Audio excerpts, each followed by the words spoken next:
यज्ञ किया विश्व शांति विश्व कल्याण के लिए।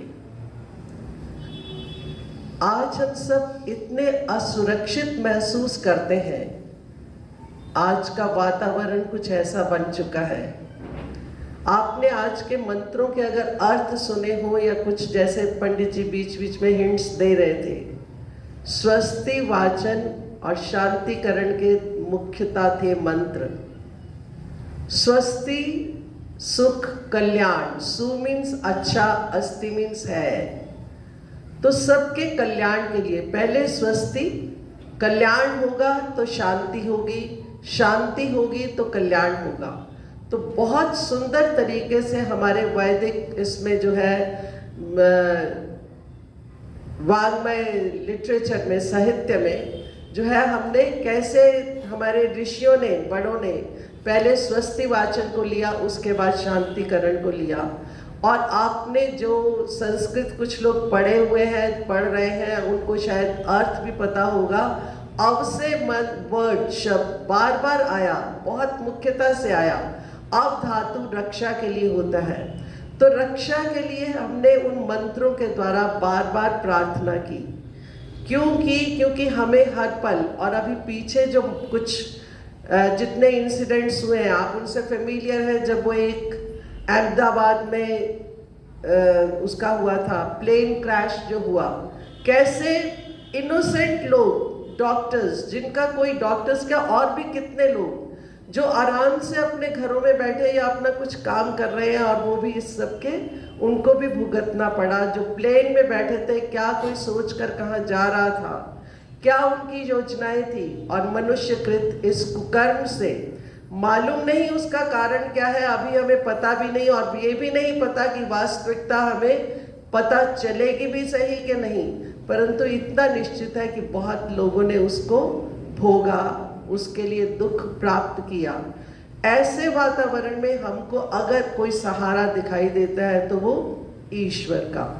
सुरक्षा सर्टेनली हमारे जो एडमिनिस्ट्रेशन है वो करता है, पर मनुष्यकृत जितनी भी सुरक्षा के साधन है उसमें कहीं ना कहीं कुछ लिमिटेशंस है। वो एक सीमा तक ही कुछ सुरक्षा प्रदान कर सकते हैं, उसके आगे हम लोग अपने आप को हेल्पलेस महसूस करते हैं। तो यहाँ पर एक मंत्र मैं उस दिन ऋग्वेद का पढ़ रही थी, वो मुझे बहुत अच्छा लगा। उसमें प्रभु से सुरक्षा के लिए ही प्रार्थना की गई है, और वो मंत्र है निष्कर्तारम अनिष्कृतम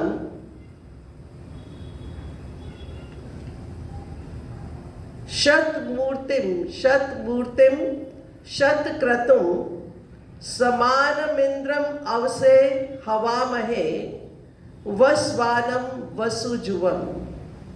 पहला शब्द जो इसमें आया वो आया इष्कर्तारम, कि वो ईश्वर कैसा है। इसमें कुछ विशेष गुणों को, विशेष क्वालिटीज, उसके जो कुछ विशेषण कह सकते हैं ईश्वर के, उन पर जो है कुछ स्ट्रेस दिया गया है, जो मुझे अच्छा लगा कि ईश्वर कैसा है। वो सबको सुसंस्कृत करने वाला है।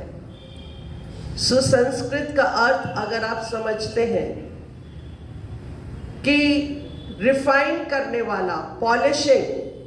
हमारे जो संस्कार हैं, 16 संस्कार, उनके द्वारा बच्चों को क्या किया जाता है, सुसंस्कृत किया जाता है। 3 जो संस्कार हैं वो तो बच्चे के जन्म से पहले ही कर दिए जाते हैं। सबसे पहला गर्भाधान, दूसरा पुंसवन, तीसरा सीमंतोन्नयन। 3 जो संस्कार है, अभी बच्चा पैदा ही नहीं होता उसके किए जाते हैं। इतने सुंदर तरीके से हमारे जो वैदिक वाङ्मय लिटरेचर है उसमें सुसंस्कृत करने के तरीके। और ये सुसंस्कृत कर कौन सकता है? ईश्वर कर सकता है।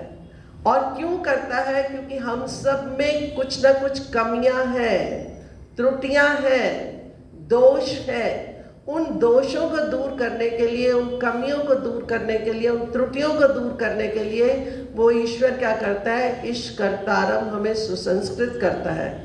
इसको एक उदाहरण के साथ लेकर, एग्जाम्पल को लेकर समझ सकते हैं। जैसे हम खाना बनाते हैं, एक ऑर्डिनरी खाना होता है, जैसे खीर बनाई, दूध में चावल को पकाया, मीठा डाला, सब कुछ किया।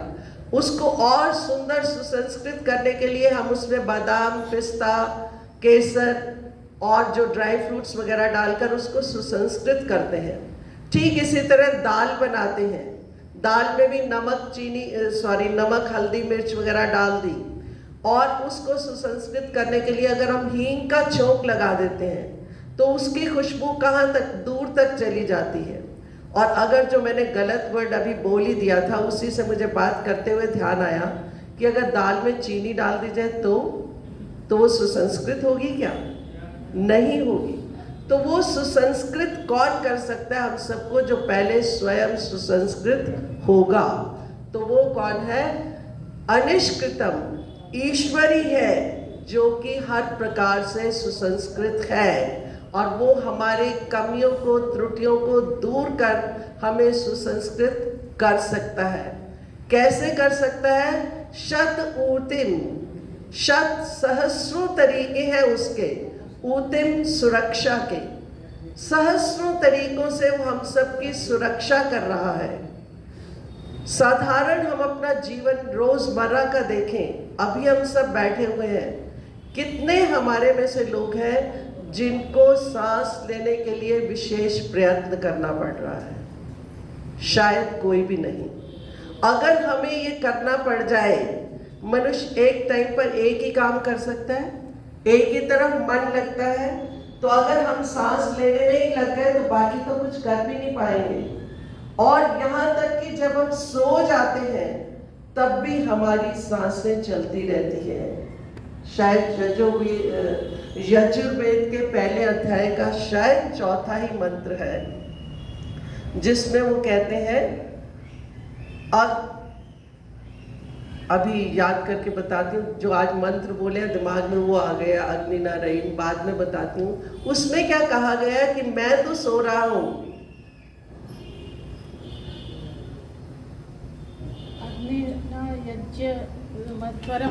नहीं वो नहीं है, वो इसमें आया ही नहीं है वो मंत्र। अभी बाद में अगर याद आता है अर्थ बता देती हूँ कि जब हम सो जाते हैं तो हम परमात्मा से क्या प्रार्थना कर रहे हैं कि मैं तो सो रहा हूँ भगवान, अब बिल्कुल तुम्हें ही जागृत रहना है।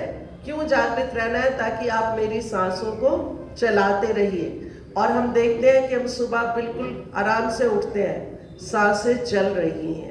इन सांसों को चलाकर परमात्मा क्या कर रहा है? हमारी सुरक्षा कर रहा है।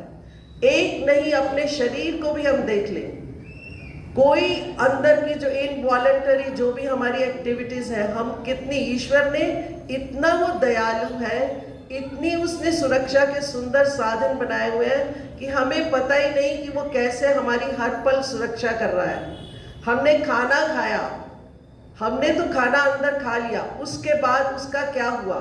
जो 7 धातुओं में परिवर्तित होता है, रस, रक्त, मांस, मज्जा, मेद, वीर्य, 7 धातु है ये। इंटेस्टाइन्स में जाकर ये सारा कुछ, उसके बाद उसको एब्जॉर्ब करना, उसको आगे अलग अलग करना और उनको धातुओं में परिवर्तित करना, कहाँ किसको कितना पहुंचाना है, कब पहुंचाना है, कौन कर सकता है? हम में से है किसी में इतनी सामर्थ्य तो दूर की बात है, हमें तो नॉलेज भी नहीं है कि ये कैसे हो सकता है। हमारी ये जो स्किन बनती है, मांस, मज्जा, रक्त में भी देखिए कि कितने आजकल चाहे कितने आविष्कार हो गए, सारी दुनिया के साइंटिस्ट मिलकर भी अभी तक एक बूंद रक्त मनुष्य की नहीं बना सके। कोविड के दिनों में ऑक्सीजन की कितनी ज्यादा दिक्कत हुई पेशेंट्स को, लोगों को। क्या किसी में इतनी सामर्थ्य थी कि वो ऑक्सीजन बनाता? जबकि ईश्वर हमें इतनी ऑक्सीजन दे रहा है। ये डॉक्टर्स भी ऑक्सीजन बनाते नहीं है, ऑक्सीजन कलेक्ट ही करते हैं। इसी तरह से उन दिनों में लोगों के खून में, रक्त में जो था, प्लेटलेट्स की कमी आ रही थी। वो प्लेटलेट्स भी मनुष्य के खून में से ही बनते हैं, फिर वापस वो रक्त उनको दे दिया जाता है। हम मनुष्यों में ये सामर्थ्य नहीं है। तो बहुत सूक्ष्मता से, बारीकी से अगर हम ये जानना चाहें, देखना चाहें कि ईश्वर कैसे हम सबकी सुरक्षा करता है, किस तरह से वो इस तरह करके कि ऑक्सीजन, जो बेसिक चीजें हैं, हम में नहीं है ये सामर्थ्य कि हम उनको कलेक्ट कर सकें। तो उसके जो है वो मैं ब्रीफ में ही बताना चाहूँगी कि वो क्या है, शत ऊती रक्षा के लिए प्रयोग होता है कि उसके सहस्रों तरीके हैं हमारी रक्षा करने के। शत क्रतुम, ईश्वर का एक और नाम शत क्रतु भी है। एक और मंत्र में भी आता है, त्वम हिना पिता वसो त्वम माता शत क्रतो बभूविथ। शत क्रतो, सैकड़ों काम वो करता है हमारा ईश्वर। वो शत करता है, वो शत यज्ञ है, वो शत प्रज्ञा है। शत करता, सृष्टि को चलाने के लिए कितने काम करने पड़ेंगे। ये छोटा सा हमने कार्यक्रम किया है, इसके लिए कितने कार्य करने पड़े। रूम को क्लीन करवाना, दरिया बिछाना, यज्ञ के लिए सामग्री इकट्ठी करनी, समिधा, उसमें सामग्री में क्या क्या चीजें मिलानी है, कितने लोगों का उसमें योगदान है। और ये कितना कम काम है। सृष्टि की कितने अनगिनत तरह के जीव, प्राणी, आत्माएं हैं, सबकी आवश्यकताएं अलग अलग है। ईश्वर सबकी आवश्यकता के अनुसार उनके लिए काम करता है, वो शत करता है। शत यज्ञ, यज्ञ होता है कोई भी कल्याणकारी कार्य। यज्ञ केवल अग्निहोत्र नहीं है कि हमने इसमें आहुति दे दी, सब जितने भी शुभ कार्य हैं वो यज्ञ के अंतर्गत आते हैं। तो ईश्वर जो हम सब जीवों की, इस सृष्टि पर इतने अनगिनत जो जीव हैं, उन सब की आवश्यकता अनुसार उनकी पूर्ति करके वो शत यज्ञ करता है। और फिर क्या है, शत प्रज्ञा। प्रज्ञा कहते हैं प्रकृष्ट ज्ञान, जो केवल सत्य को ही स्वीकार करता है। ईश्वर शत प्रज्ञा है। सृष्टि की रचना, उत्पत्ति, उसका संचालन, प्रलय, लोगों को उनके कर्मों के अनुसार उनका फल देना, कितना उन्होंने भोग लिया, कितना उनका रह गया, उसके अनुसार उनके कर्म फल में घटना बढ़ना, ये सब काम कितने अधिक हैं। क्या ये सब शत प्रज्ञा में नहीं आएंगे? ईश्वर शत प्रज्ञा है। तो इस तरह से शत क्रतुम। आगे शब्द है समानम इंद्रम अवसे। और ये सब कुछ करते हुए वो हम सब के साथ बिना पक्षपात के समान रूप से इंद्र ऐश्वर्य देने वाला, हम सबको हमारी आवश्यकता अनुसार जीवन पालन के लिए हर छोटी छोटी आवश्यकता के लिए वो काम करता है। इंद्रम अवसे, किस लिए? अवसे, जैसे मैंने पहले बताया था, रक्षा के लिए। इस तरह से वो हमारी रक्षा करता है। हवा महे, हम हर पल उस ईश्वर को पुकारते हैं, और जहाँ पात्रता है ईश्वर वहाँ पर हमेशा हमारी उस पुकार को सुनकर हमारी रक्षा करने के लिए आता है। और उसके बाद शब्द आया वसवानम। वसवानम, बसाने वाला। वो हम सबको बसाने वाला, हम सबको वस्त्रों से आच्छादित करने वाला। सबसे पहले तो हम आत्माओं को उसने शरीर देकर इस वस्त्र से आच्छादित किया। जब तक आत्मा को शरीर नहीं मिलता तो आत्मा की क्या दशा होती है? मूर्छित अवस्था में कुछ भी नहीं कर सकते हैं। तो शरीर देकर उसने हमें आच्छादित किया। शरीर के साथ इंद्रियां देकर, मन, बुद्धि, चित्त, इन सब इंद्रियों को देकर उसने इनसे आच्छादित किया। इंद्रियों के विषय देकर उनके आच्छादित किया। और फिर जीवन यापन के लिए जो भोजन की आवश्यकता है, ऋतु अनुसार, समय अनुसार किस चीज की आवश्यकता है, ये हम लोगों को ज्ञान नहीं है। पता होने से पहले ही वो हमारी आवश्यकता पूर्ति करता है। इस तरह से वो स्वानम है। आगे है वसु जुवम। जुवम होता है प्रेरित करने वाला। वो हर शुभ कार्य के लिए हमें प्रेरित करता है। और वसु, वसु कहते हैं बसाने वाले को। ये जितने भी लोकांतर है, ये सब वसु है। इन सब वसुओं को गति देने वाला भी वही है। पृथ्वी सूर्य के चारों ओर घूमती है, उसका लाभ क्या होता है? दिन और रात बनते हैं, सीजन्स चेंज होते हैं, ऋतु परिवर्तन होता है। तो ये सारे लोकांतरों को घुमाने वाला, वसुओं को गति देने वाला भी वो परमात्मा है। तो कितने सुंदर मंत्र से, कितनी अच्छे तरीके से एक एक छोटी छोटी बात, मैं बहुत डिटेल्स में नहीं गई क्योंकि मेरी दृष्टि घड़ी के ऊपर भी है कि कैसे वो हम सबकी रक्षा करता है। तो क्या हमारा कर्तव्य नहीं बनता कि उसको हम एक पल के लिए शांत मन से बैठकर उसका धन्यवाद करें। उसके धन्यवाद करने से ईश्वर को कुछ लाभ होगा? ईश्वर को कुछ भी लाभ नहीं है, ना उसको हमारे उस धन्यवाद की अपेक्षा है, ना उसको आवश्यकता है, और ना ही वो जो नहीं करता वो ये भी नहीं कि उसकी वो फिर परवाह नहीं करेगा। पृथ्वी, जल, अग्नि, वायु, आकाश, वो कोई बड़े से बड़ा टेररिस्ट है, उसके लिए भी वो है, उसने उसके लिए भी उनको वंचित नहीं किया। पर हम अपने कर्मों का लेखा जोखा जरूर बनाते हैं। तो शुभ कर्म करें, अपनी सुरक्षा करते हुए, दूसरों का हित ध्यान में रखते हुए अपना हित करें। अपने जो हमारे समाज के नियम हैं इनका पालन करें। केवल पाठ करने से कुछ भी नहीं होने वाला, केवल स्वाहा स्वाहा कहने से भी कुछ नहीं होने वाला। जो कुछ स्वाहा समर्पण कर रहे हैं उस समर्पण को अपने जीवन में धारण करके ईश्वर के गुणों का प्रयोग करें, ईश्वर का उपयोग करें, उसकी आज्ञाओं का पालन करें। इन सब बातों को ध्यान में रखते हुए ईश्वर का धन्यवाद करते हैं। और आप सबका धन्यवाद करती हूँ कि आप सब लोग आए। बहुत भाग्यशाली हैं कि हम सब ने इसमें आहुति देने का हमें मौका मिला। आगे भी चारों वेदों के शतक हम रखेंगे एक एक सप्ताह में, तो उन सब में आप अपना योगदान दीजिए, हर तरह से योगदान। मैंने उस दिन भी पहले कहा था, सबसे जरूरी चीज क्या है? उपस्थिति, सब लोगों का आना, तभी ये काम हो सकता है। बाकी चीजें भी उतनी ही जरूरी है।